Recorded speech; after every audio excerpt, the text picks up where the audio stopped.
Hello, everyone. My name is Brandon Bauer, And Taylor Carpenter. and today our presentation will be about an exploration of the human psychology of passwords and how to protect yourself from hackers. So I thought I'd start the presentation off with some password statistics and trends from the recent years.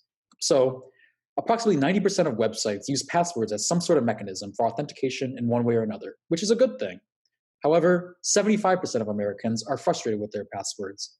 As a result of this, 59% of people use their name or birthday in their password, making it much easier to guess. Along with that, 91% of people realize that using the same password variation on many accounts is a security risk. Even though that 91% of people realize this, almost two-thirds of people use the same password across multiple accounts, on an average of 13 times actually. However, there's good news in saying that multi-factor authentication has a broad awareness and usage. 54% of people use multi-factor authentication for their personal accounts, and 37% use it for their work accounts. In the survey that we're referencing, only 19% of people said they did not know what multi-factor authentication was. As a result of the frustration with using passwords, many people end up using some of these common passwords. Splash Data ended up compiling some of the worst passwords of the 2019 year. Some of them include 123456, QWERTY, password, and I love you. As you can see, these passwords would be very easy to guess as there's no variation to them, and they're pretty small. They're all just numbers, they're all just lowercase letters, and they're all pretty easy to look at on the keyboard or very just obvious when looking at them. So going off the passwords and how likely there used to be, you can see that two-thirds of them usually have some sort of pattern involved in them, whether that be with a person's name, a place, a word from the dictionary, or even being related to the site themselves. Whereas the other third, it has no pattern at all, meaning that it could just be a random string of letters, or it could be enough variation that there's not one specific thing there. But as you can see, two-thirds of people use some sort of pattern in their password, where the other third usually don't. So I wanted to share this quote with you from Dr. Francis Eustache. He's a French researcher in neuropsychology and brain imaging who specializes in the study of memory and its disorders. He said, "The brain tries to work as little as possible so it rests on what it already has learned. Humans rely on its fundamentals, what they like, their hobbies, and their aspirations." So, using this quote in mind, we're going to talk about type A versus type B password behavior. So, when it comes to type A people, their password behavior is derived from their desire to be in control. Even though they likely use the same password more than once, they believe they're not at risk because they take a proactive approach in selecting their passwords. They'll frequently reuse these passwords because they want to make sure they remember them. And along with that, they're usually detail-oriented, meaning that they have a specific way of remembering passwords. In fact, 66% of these people are proactive in keeping their personal information secure. When thinking about type B personalities, they believe that their accounts aren't even worth hackers' time, and that they convince themselves then that their bad password habits are acceptable. 45% of people that are type B think their accounts are not valuable enough to be hacked, and 43% will pick a password based on the fact that it's easy to remember. So along with that, there was a study done by Dr. Helen Petrie, who is a British psychologist. She did a study with 1,200 British citizens who participated in a survey with CentralNic, an internet domain company name. So from her study, she was able to gather 4 different password genres, with the first being family-oriented. 46% of people in this study were family-oriented, meaning that they wanted to symbolize people or events with emotional value. Usually this means they would select their own name or a nickname, the name of their child, a partner, or their pet or birthday. Next, there was 33% of people that were, quote, fans, wanting to ally themselves with a lifestyle represented by a celebrity. This would meaning using names of athletes, singers, movie stars, fictional characters, sports teams, you name it, it's there. With some of the most popular names being Madonna, one word, obviously pretty simple to remember, and Homer Simpson, one of the most popular characters in fictional TV. 11% of respondents were fantasists, with an interest in sex being evident, this shown by passwords like sexy, stud, or goddess. Finally, 10% of respondents were cryptics, which are the most security-conscious group of people, with the safest but least interesting choices, usually some sort of unintelligible password, like a random character or a string of letters, numerals, symbols, which could be JXA plus 157. As you can see, that's pretty hard to remember for most people, but it would be hard for a computer to guess as well. Next, we're going to talk about computer-generated passwords. So originally, I had hypothesized that computer generated passwords would be the safest route or the best bet to get a good password that hackers aren't going to be able to guess and that they'd be the most secure. However, computer generated passwords, they're not as random as we would expect. This is because computers are deterministic, which means if you ask the same question, you'll get the same answer every time. This is why we consider random password generators as pseudo random, because they're really just not as random as we would expect. Also, these generators are based off of algorithms, and as we all know, algorithms they can be reverse engineered and we can figure them out. So, an example of the possibility to reverse engineer an algorithm is a Russian hacker who goes by the name of Alex. He went through and he reverse engineered the algorithm for a certain type of slot machine, and from flying from casino to casino over the course of a week, he was able to hack slot machines and make a profit of over $250,000. So that brings up the question, is it possible to create a truly random string?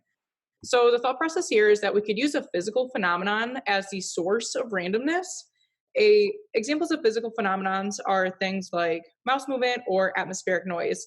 The idea is that we could identify little unpredictable changes in data and use them as a key to encrypt passwords. The next thing we're going to talk about are password managers. Password managers can both be good and bad. We know that password managers, they're software, and software is not immune to bugs. So password managers, there are errors, they can be hacked. A lot of problems can happen with them, especially early on in their development stages. And also, a password manager is only secure as the master password set by the user. A good quote by Steve Ward is that a machine is at the mercy of its programming, which means if a user creates a weak password for their password managers, they're going to be easily hacked, even if the password manager itself is pretty secure. A good example of this is LastPass. So for LastPass, you need to make sure that you have a strong, unique password that you'll never forget. LastPass doesn't store your password data in their servers, so if you forget your password, there's no recovering it, no hitting forgot password. It's just lost and your data is lost with it. So when you store your information in LastPass, on your device, it'll encrypt your data, send it to the LastPass servers, and then they'll be stored there, where they're also encrypted again.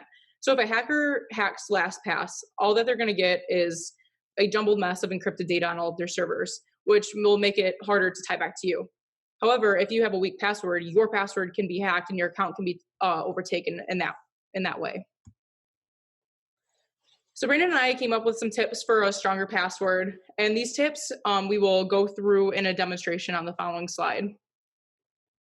So some tips are think length, not complexity, keep it weird, don't bunch up your special characters, never double dip, don't change them so dang often, take the panic down a notch, and layer up. Now we will go through a demonstration of a random password generator, password strength tester, and also we will figure out how long it will take to guess your password. So we're going to start off with the random password generator. This random password generator lets you choose all the bells and whistles. So we will make the most secure password we can think of. We'll make it 16 characters long, and we'll add in the special characters, numbers, lower cases, capitals, everything that we can think of for a nice secure password. So as you can see, these are not ideal because it gives you some random string that we'll almost never remember. However, these strings are very secure. So when we put this password into our password strength tester, we can see that it's a very strong, nice, secure password. So to go through our tips and tricks, our first tip was to think length, not complexity. So the longer your password is, the longer it's going to take a hacker to figure out or identify your password.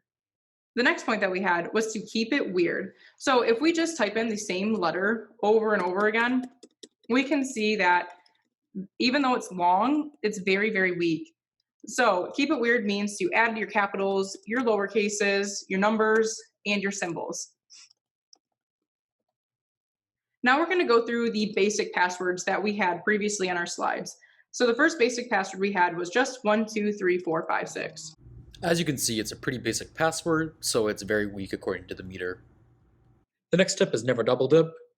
which is self-explanatory. Try to keep your passwords one to one account, at least only one. As a result, if it were to get hacked, then your password could be in a password library, which then could be used by hackers or people with malicious intent. Tip number 5 is don't change them so dang often. It's actually counterintuitive to change them every single month because that just means that people are going to start going into patterns, meaning that they'll just add numbers or symbols or increment up like that. Microsoft researcher Cormac Hurley said frequent password changes are largely a waste of time and that there's no evidence that password changes improve outcomes. And another quote is, admins who set password policies are better off requiring long passwords and letting users keep them for longer rather than requiring them to change passwords every 1 or 2 months. This encourages users to have strong passwords and avoids simple schemes like incrementing a number at the end of the password each time they have to reset it. Tip number 6 is just to take the panic down a notch. Most websites have some sort of way to stop people from getting into your account, meaning that after maybe 5 guesses, your account's going to get temporarily locked, and it'll send you an email saying, hey, you guessed your password too many times incorrectly, and you temporarily locked your account. Some passwords may take up to 100 billion years to even guess. As you can see, if I were to type in password in our second thing here, it can be guessed instantly. But if I start adding an exclamation point, 1, 2, 3, 4, 5, 6, it'll take 32 million years. And most likely, a hacker isn't going to take that long to guess a password.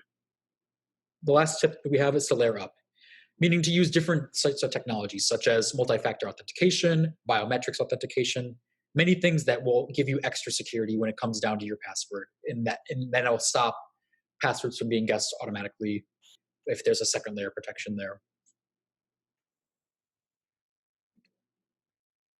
So, in summary, Type A personality password behavior is derived from their desire to be in control. While Type B personalities believe their accounts are not worth a hacker's time, so convincing them otherwise would be a waste of time because they think their bad password habits are acceptable. There are 4 password genres, according to Dr. Helen Petrie: family-oriented, fans, fantasists, and cryptics. Number 3 is that computer-generated passwords aren't as random as you'd think. And finally, password managers aren't immune to bugs, and they're only as secure as the master password set by the user. In an interview with Edward Snowden, he actually revealed that one of his main go-to passwords that are super complex and super secure is Margaret Thatcher is 110% sexy. So, if we were to run that through our password meter here,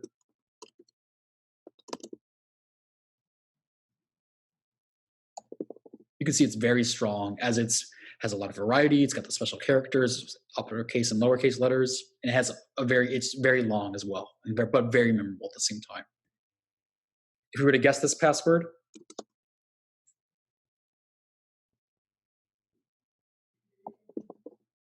it would take 100 octillion years, which that's a very, very long time for a computer to take to guess this password.